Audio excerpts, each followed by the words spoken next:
एक समय की बात है, हिमालय की खाड़ी के किनारे एक छोटे से शांत गांव में राहुल नाम का एक युवा लड़का रहता था। राहुल अपने क्रोधी स्वभाव और चंचल मन के कारण गांव भर में प्रसिद्ध था। उसका मन हर समय विचारों से भरा रहता था। सोचो कि उसके विचारों के तूफान ने उसके मन को एकदम बेचैन कर दिया था। उसके जीवन से शांति मानो गायब हो गई थी और वह हमेशा अपने ही ख्यालों में खोया रहता था और तनावपूर्ण जीवन जी रहा था। उनके अशांत मन और क्रोध के कारण उनके अपने परिवार के सदस्यों और गांव वालों से भी संबंध अच्छे नहीं थे, जिससे वह और भी अधिक अकेला और अपमानित महसूस करने लगा। वह और भी अधिक मानसिक तनाव की स्थिति में चला जाता है। एक समय की बात है, राहुल अपने गांव की गलियों में घूम रहा था। तभी उनकी मुलाकात एक बौद्ध भिक्षु से हुई, जो एक पेड़ की छाया के नीचे ध्यान में बैठे थे। बौद्ध भिक्षु के चेहरे से निर्मल शांति की आभा झलक रही थी। इस असीम शांति में राहुल बौद्ध भिक्षु की ओर आकर्षित हुआ। जब राहुल बौद्ध भिक्षु के करीब आया तो उसे अपने आसपास एक सकारात्मक ऊर्जा का एहसास हुआ। भरत को एहसास हुआ कि इस असीम शांति और सकारात्मक ऊर्जा का स्रोत कहीं न कहीं इस बौद्ध भिक्षु के भीतर ही है। इसलिए वह वहीं बैठकर उसकी आंखें खुलने का इंतजार करने लगा।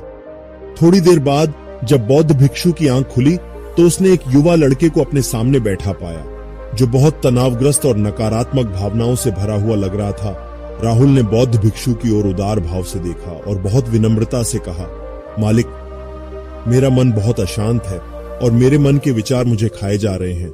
मुझे एक पल के लिए भी शांति महसूस नहीं होती। क्या आप मुझे सिखा सकते हैं कि मैं अपने अशांत मन को कैसे शांत करूं?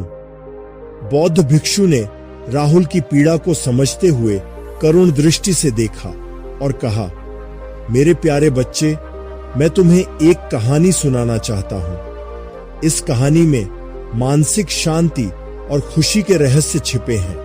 क्या आप कहानी सुनना चाहेंगे? राहुल ने हां में सिर हिलाया और पूरी एकाग्रता से कहानी सुनने को तैयार हो गया। उनके अंदर जिज्ञासा चरम पर थी। वो कहानी सुनने को बेताब था। बहुत समय पहले की बात है। एक नगर में शक्ति नाम का एक आदमी रहता था। शक्ति बेहद महत्वाकांक्षी व्यक्ति थे और उन्हें हर काम में लोगों से मदद की जरूरत पड़ती थी। यदि उसे किसी से असफलता और बुराई सुनने को मिलती थी तो वह गहरी चिंता और तनाव में चला जाता था। उनका मानना था कि सफलता और भौतिक शक्तियां वांछित खुशी देंगी, लेकिन वह जितना सफलता और प्रशंसा के पीछे भागता था उतना ही मानसिक तनाव में डूबता जाता था। लेकिन अचानक शक्ति का सामना उस समय के मशहूर बौद्ध भिक्षु से हो गया, जिसका नाम महाकौशल था। महाकौशल अपने शिष्यों को ध्यान की शिक्षा देते थे और वह स्वयं एक बहुत ही ध्यान मग्न और प्रबुद्ध व्यक्ति थे।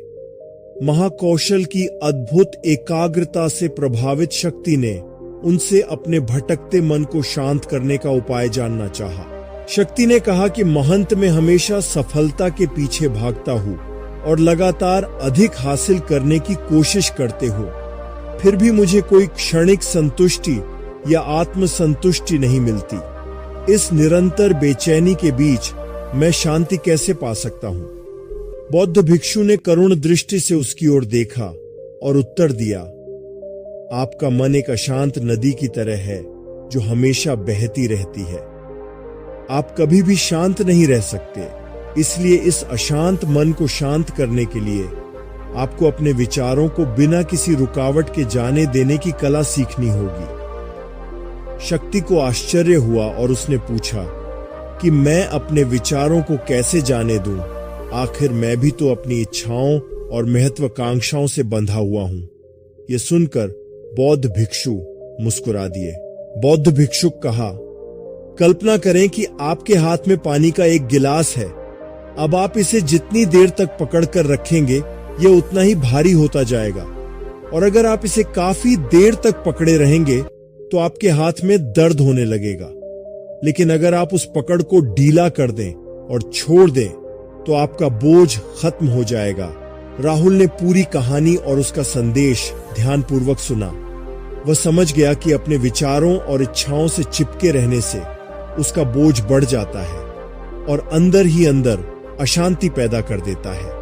अब राहुल को कहानी का अंत सुनने की उत्सुकता से प्रतीक्षा थी। कहकर बौद्ध भिक्षु ने कहानी जारी रखी। एक बौद्ध भिक्षु की बात मानकर शक्ति ने विचारों को त्यागने का अभ्यास शुरू कर दिया। वह बिना किसी पूर्व निर्णय के अपने विचारों और भावनाओं को आते और जाते देखता था। अब उसने विचारों को पकड़ना बंद कर दिया था। विचार उठते थे और अपने आप चले जाते थे। धीरे धीरे उसे यह एहसास होने लगा कि उसकी इच्छा और भावना ही सभी दुखों का कारण है। जैसे जैसे शक्ति ध्यान में गहरे उतरते गए, उन्होंने पाया कि वर्तमान में जीना ही आंतरिक शांति का एकमात्र स्रोत है। वह खुद को वर्तमान में स्थापित करके अपने मन की निरंतर बकवास से छुटकारा पा सकता था। धीरे धीरे शक्ति का मन एक शांत झील की तरह हो गया, जो बाहरी दुनिया को अपने अंदर प्रतिबिंबित करती है। उन्होंने जीवन की सादगी में संतोष को अधिक महत्व दिया और भौतिक संपत्ति के प्रति अपना लगाव छोड़ दिया। जैसे ही शक्ति में ऐसे बदलाव की खबर लोगों के बीच फैली, दूर दूर से लोग मार्गदर्शन लेने आने लगे।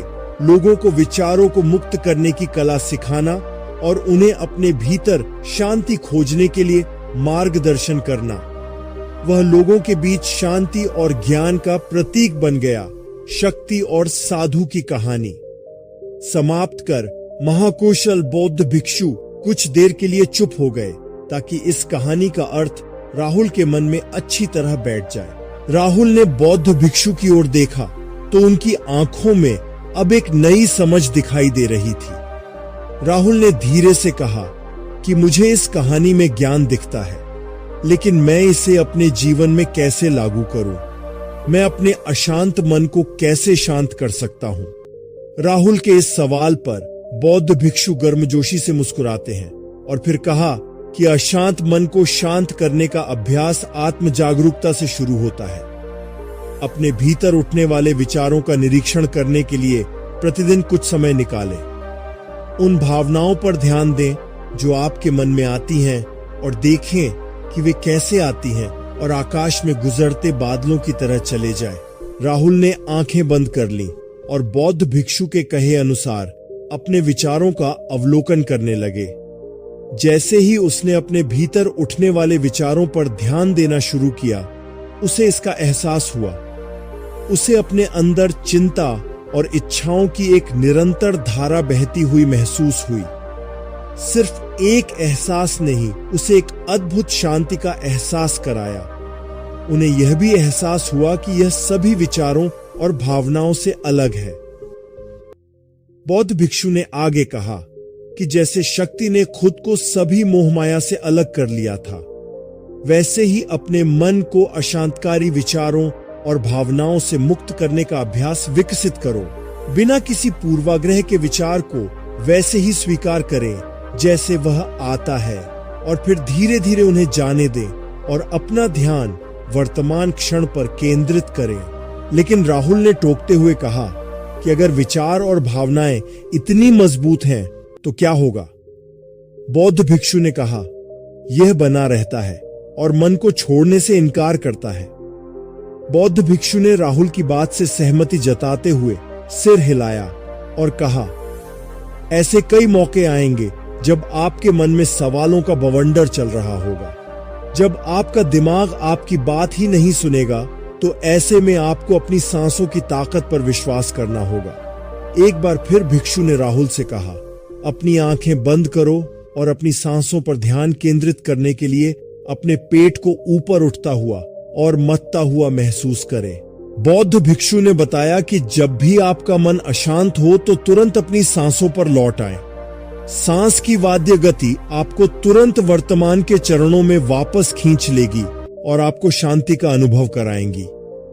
एक बौद्ध भिक्षु के निर्देशानुसार आने और जाने वाली सांसों पर ध्यान केंद्रित करने का प्रयास करें। इस छोटे से व्यायाम से उन्हें मानसिक शांति का अनुभव हुआ।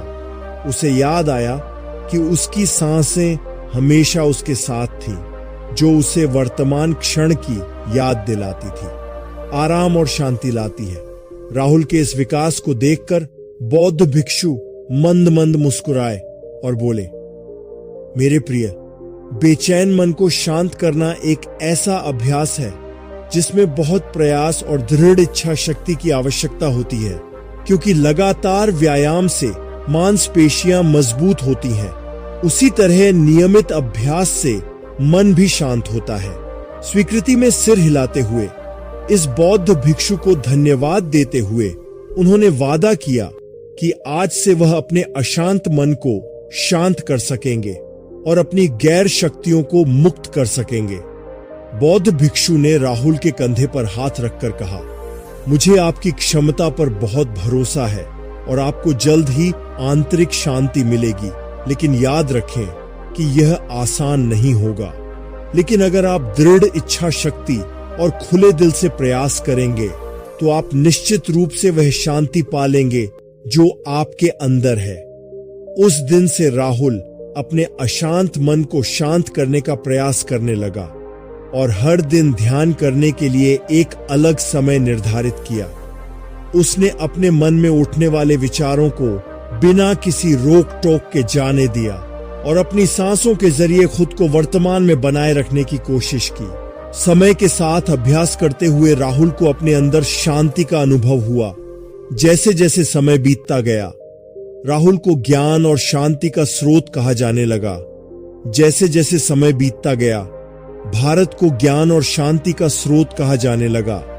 ग्रामीण अपने अशांत मन को शांत करने के लिए राहुल के पास आने लगे। बौद्ध भिक्षुओं के शिक्षक दूसरों की मदद करते समय आत्म जागरूकता की शक्ति साझा करते हैं। बौद्ध भिक्षु आंतरिक शांति पाने की शिक्षा देते हैं।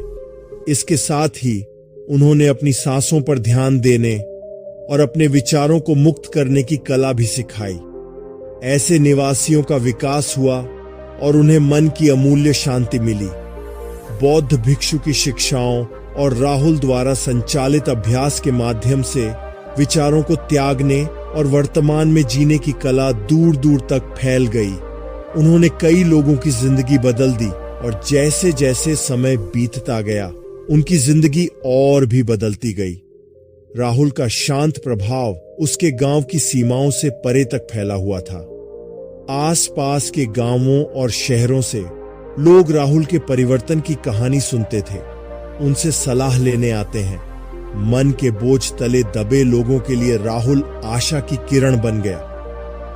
राहुल की शिक्षाएं केवल ध्यान और प्रवचन तक ही सीमित नहीं थीं, बल्कि वह रोज के काम को जागरूकता के साथ करने पर ज्यादा जोर देते थे।